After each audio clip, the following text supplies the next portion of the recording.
un escroc s'approche d'une femme qui retire de l'argent de la banque.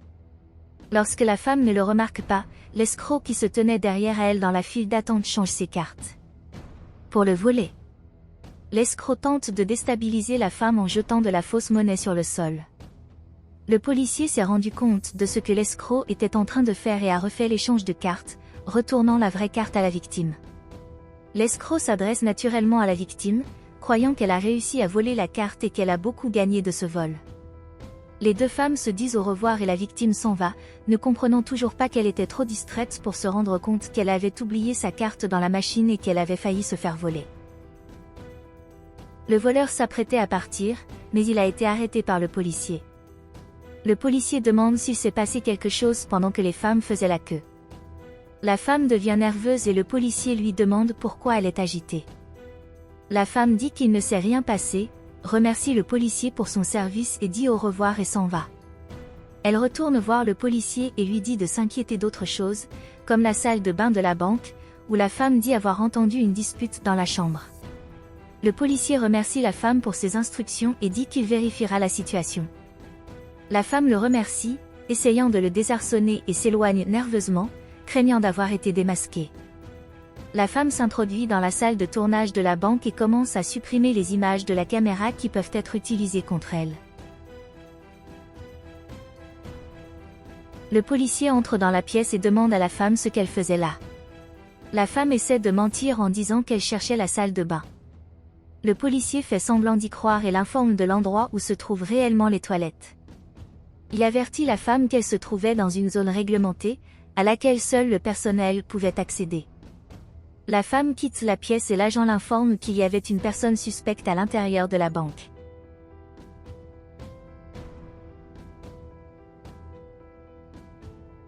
La victime se rend dans un établissement et demande un café glacé au préposé.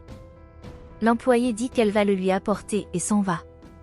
La femme tripote son téléphone portable, sans se rendre compte de qui était près d'elle. L'escroc est impatient de voir comment la victime paiera les commandes qu'elle passe dans ce restaurant, car elle pense avoir réussi à voler la carte de la femme. Elle s'excite et demande au préposé d'apporter l'alcool le plus cher qu'elle a au restaurant. Le préposé la remercie pour la commande, mais l'escroc agit comme un ignorant et demande au préposé de se dépêcher de récupérer sa commande. La préposée demande quelques minutes, car elle vous apportera ce qu'elle a commandé. L'escroc est calme et espère que rien ne se passera mal pour elle. Pendant ce temps, la demande de la femme arrive sur son bureau et la femme la remercie gentiment. La préposée apporte l'alcool coûteux à l'escroc, qui en boit un verre avec une grande fierté de ce qu'elle faisait. La femme est satisfaite de sa commande et se rend à la caisse pour effectuer le paiement. Le préposé demande le mode de paiement et la femme l'informe que ce sera par carte. L'escroc s'approche également pour payer votre facture. La femme demande au préposé d'inclure un pourboire pour l'excellent service qu'elle a rendu. La carte est acceptée, mais le préposé se rend compte que l'argent remis par la femme était un billet qui ne semblait pas authentique. La femme ne comprend pas ce qui se passe et le préposé l'informe que l'argent était faux et qu'elle ne pouvait pas l'accepter. La femme ne comprend toujours pas la situation, car elle avait retiré de l'argent de la banque peu de temps avant d'aller au restaurant. La préposée dit qu'elle ne comprend pas non plus ce qui s'est passé. La femme demande à l'employé de vérifier si les autres billets qu'elle a retirés de la banque étaient également faux. Le préposé l'informe qu'il s'agissait de faux billets et qu'elle devra signaler la situation à la police. La femme lui demande de ne pas appeler la police, mais le préposé dit qu'il sera nécessaire de le faire. La femme devient nerveuse, mais en regardant autour d'elle, elle se rend compte que la femme qui était derrière elle dans la file d'attente était juste là dans le restaurant. La femme demande si l'escroc se souvient de l'avoir vu retirer cet argent au guichet automatique de la banque. L'escroc prétend que la femme la prenait pour quelqu'un d'autre. La femme affirme à l'escroc que l'argent qu'elle venait de retirer de la banque était totalement faux. L'escroc lui dit que ce n'était pas son problème. La femme lui dit qu'ils étaient ensemble quand son argent est tombé par terre. L'escroc dit qu'elle comprend la situation, mais que ce n'était pas son problème. L'escroc se rend au comptoir pour vous faire payer ce que vous aviez consommé au restaurant. La femme tend la carte à l'accompagnateur qui, lorsqu'elle tente de passer devant la machine, la carte est refusée. L'escroc dit que quelque chose n'allait pas et demande au préposé de réessayer. Le préposé essaie, mais encore une fois, la carte est refusée. La femme dit que le problème venait de la machine à carte du restaurant et que c'était impossible. À ce moment-là, le policier se rend au restaurant et le préposé lui explique qu'un client essayait d'effectuer le paiement par le biais d'un faux billet. L'escroc devient nerveux face à la situation et commence à courir pour éviter de payer la facture. La femme dit au policier de se lancer à la poursuite de la femme qui s'enfuyait. La femme, le policier et le préposé courent après l'escroc.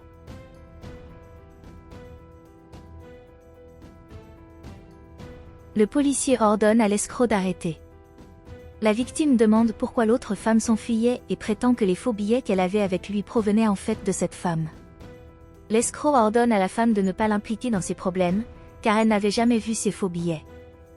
Le policier demande à la femme d'expliquer la situation et elle l'informe que l'autre femme a dit que les billets qu'elle avait tombés du guichet automatique et qu'elle avait fini par terre. L'escroc soutient qu'elle n'avait fait qu'une faveur en avertissant les factures qui traînaient sur le sol.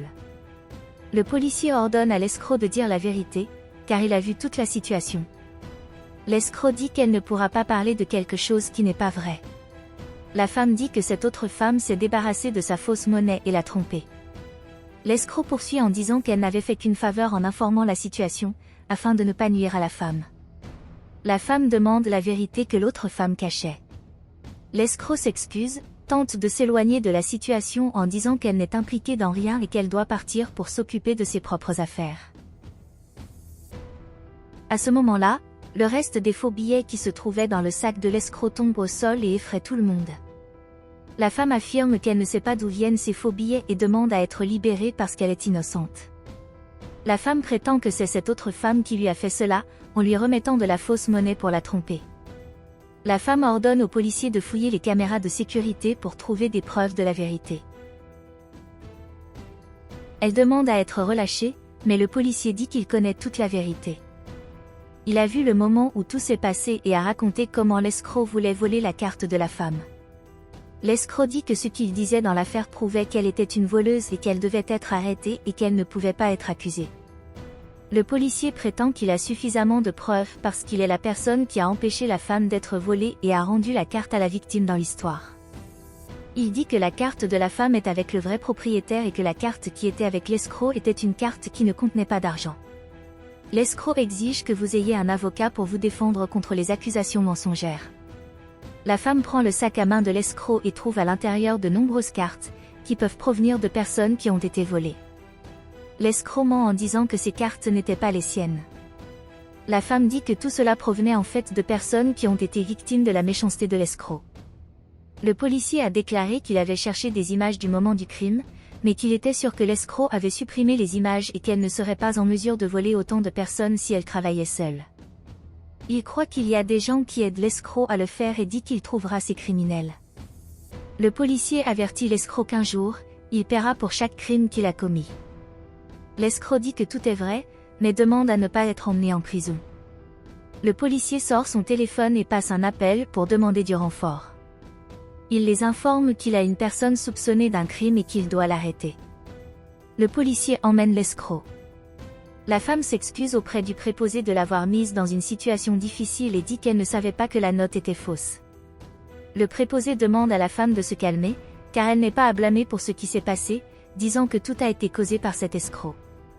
La femme et le préposé se comprennent et regrettent la situation dont ils ont été témoins. Les femmes espèrent que justice sera rendue.